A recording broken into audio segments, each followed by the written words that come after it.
शरारती बंदर। किसी नगर में एक मकान बन रहा था। वहाँ लकड़ी का काम भी हो रहा था। एक बढ़ई लकड़ी के एक लंबे लट्ठे को आरे से चीर रहा था।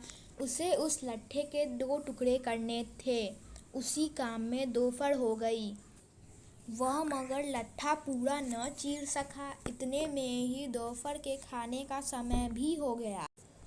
अब बढ़ई को काम बंद करना पड़ा, इसलिए उसने लट्ठे के चीरे हुए हिस्से में एक मोटी लकड़ी का खूंटा फंसा दिया। उसके बाद वह खाना खाने चला गया। कुछ देर बाद ही वहां बंदरों का एक झुंड आकर उत्पात मचाने लगा। उन उत्पाती बंदरों में से एक बंदर बहुत शरारती था। वह हमेशा उल्टे सीधे काम करता था। वहां पहुंचकर भी उसने शरारत करने की ठानी। वह बंदर बढ़ई के काम करने की जगह के पास जाकर छेड़छाड़ करने लगा। कुछ देर तक इधर उधर देखता रहा। उसकी नज़र लकड़ी के खूंटे पर गई।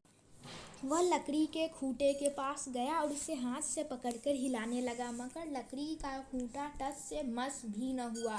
ऐसा करते देख एक बूढ़े बंदर ने उसे मगर जिद्दी बंदर ने ठान लिया था कि लकड़ी का खूंटा हिलाना है। वह अपने पाँव लट्ठे के दोनों ओर लटकाकर उस पर बैठ गया। इस तरह बैठने से उसकी लंबी पूंछ लट्ठे के चीरे हुए हिस्से में चली गई। अब वह लकड़ी के खूंटे को जोर जोर से हिलाने लगा।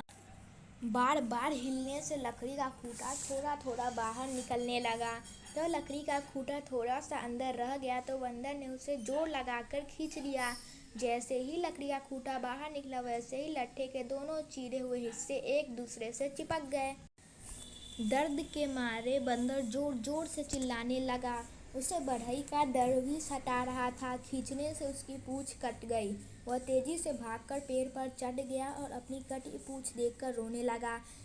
उसे उसकी शरारत का फल मिल चुका था।